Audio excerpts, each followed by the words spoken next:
Welcome to Module 4. This is our second module that's going to focus on the participle.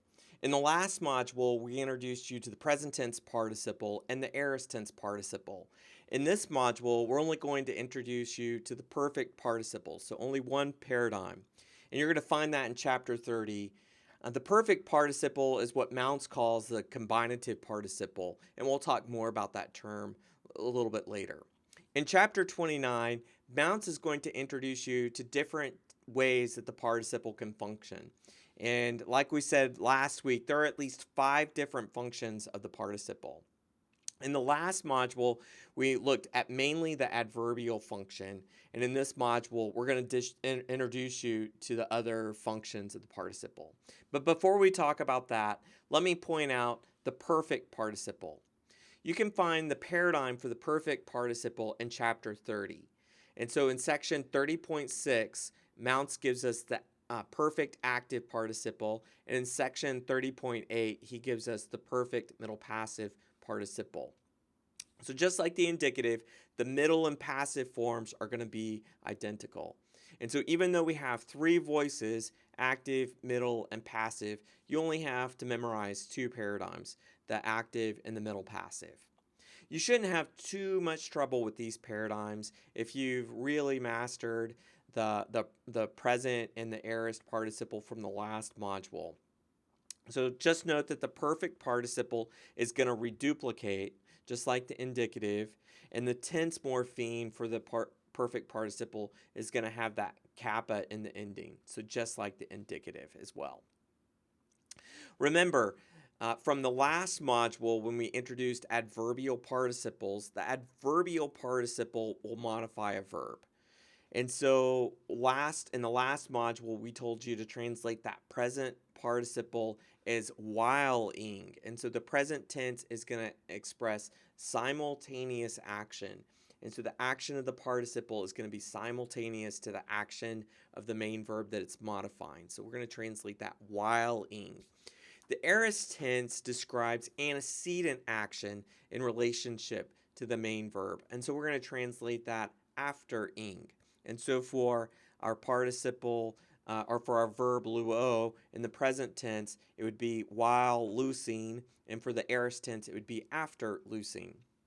Now, the aspect of the perfect tense is that it's going to describe past time action with ongoing results. And so how we're going to bring that aspect out in the participle is having ed. And so while ing, after ing, are having ed. And so while loosing for the aorist tense, after loosing, and then for the perfect tense, having ed. Pretty straightforward. The rest of the module addresses the different uses of the participle. And so like I mentioned earlier, there are at least 5 different uses of the participle, and you've already learned one, the adverbial use. In Chapter 29, Mounce is going to introduce you to the adjectival participle. And remember, when we use the word adverbial, it means that the participle or the word that's being described as adverbial will modify a verb. Adverbs modify verbs. So adverbial participle, that participle is going to modify a verb. When we say adjectival, it means that that participle will either modify either a noun or another adjective. And so in Chapter 29, Mounce goes over adjectival participles. Essentially, there are 2 types of adjectival participles. The first are attributive participles, and the second, substantival participles. Now, this might sound familiar from when we studied adjectives in NT101, and they're both pretty similar. Essentially, an attributive participle modifies a noun, whereas a substantival participle functions as the noun. So, for example, if the participle modifies a noun, you would translate it like an attributive adjective. So, for example, luon, the present active participle of luo, if it modifies anthropos, we would read ha anthropos, ha luon, and we would translate that the loosing man. In English, you could also translate it with a relative pronoun. So the man who is loosing, something along those lines. Now, if there's no noun in the construction, you would just translate it the loosing one.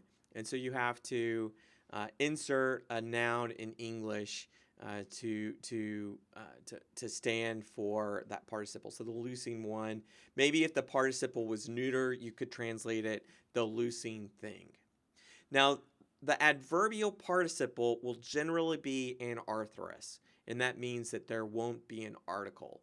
And so if you come across a participle and there's no article, it's probably going to be adverbial. And then that way you're going to want to translate it after ing, while ing, having ed, depending on the tense of the participle. The attributive and the substantival participles will be articular. And so if there is an article there, it has to be either attributive or substantival.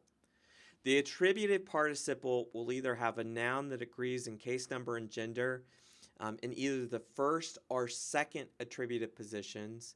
And then the substantival participle will have the article, but then there won't be a noun there. So those are the three of the most common uses of the participle: the adverbial participle, the attributive participle, and the substantival participle. The other two uses of the participle we find in chapter 30. This is the periphrastic participle and the genitive absolute.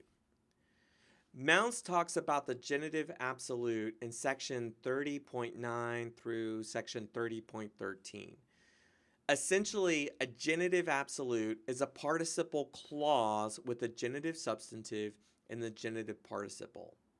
Technically, the clause is independent from the main clause, and that's why we call it an absolute. That's a grammatical term that means that it's grammatically unconnected from the main clause. The genitive absolute actually introduces a new character and a new action into the sentence. So when you have a genitive absolute, you actually have two actors on the stage. The subject of the main verb, either in the nominative case or either embedded in the verb, and then the genitive noun, which is in the genitive absolute. And so that genitive noun will function as the subject of the genitive absolute, and the genitive participle will function as the main verb of the clause. And so when you translate that genitive absolute, you just need to translate it with the subject and verb. So you're going to translate it like an indicative, the participle like an indicative, and the genitive substantive will function as the subject. And so you could either introduce that clause with a temporal marker like while or after, or you can just simply offset that genitive absolute with a semicolon. Finally, Mounce talks about the periphrastic participle in sections 30.14, 30.15, and 30.16. Essentially, this is when the participle and some form of ame form the main verb of the clause. We call it periphrastic because it's two verbal forms creating one single verbal idea. And this is about as close to English grammar as we're going to get as we learn Greek grammar. And so it's just like in English when we say, I am loosing or I am studying. We've got two verbal ideas, a form of to be, I am, and then that participle, studying. Now that's it for this module. Make sure that you memorize that perfect participle and make sure that you can identify the 5 types of participles, either the adverbial participle, the attributive, the substantival, the genitive absolute, and the periphrastic. Now, before I sign off, let me just go over the quiz for you and tell you what to expect. On the quiz, what you can expect to find are vocabulary, parsing, and translation. On the vocabulary section, I have 11 vocabulary words for you. And so make sure that you're studying the supplemental vocabulary as well as the vocabulary that comes from Mounce. On the parsing, I have 5 words for you to parse. And so make sure that you can identify some of those features that you find in the verb and that you can identify it either as a participle. You might find some indicatives in there. We're going to be testing you on determining on some of these irregular verbs, seeing if you can recognize the stem change. And then on the translation, I have one sentence for you to translate. Now, on the translation, let me warn you, this sentence isn't from the New Testament. So when you translate it, it's not going to sound familiar. Also, let me warn you, it contains a genitive absolute. So as you work through the sentence, make sure that you understand how the genitive absolute functions and how to represent it in translation. That's it for now. By the time you wrap up this module, you'll have covered everything that you need for the participle. In Greek, the participle carries a lot of exegetical weight. And so our first unit exam in the next module focuses on the participle. So make sure that you really focus on getting those paradigms down and focus on being able to identify the various types of participle. And as you prepare for the exam, just know that I'm going to be praying for you as you move into the exam. That's it for now, and I hope you all have a great day.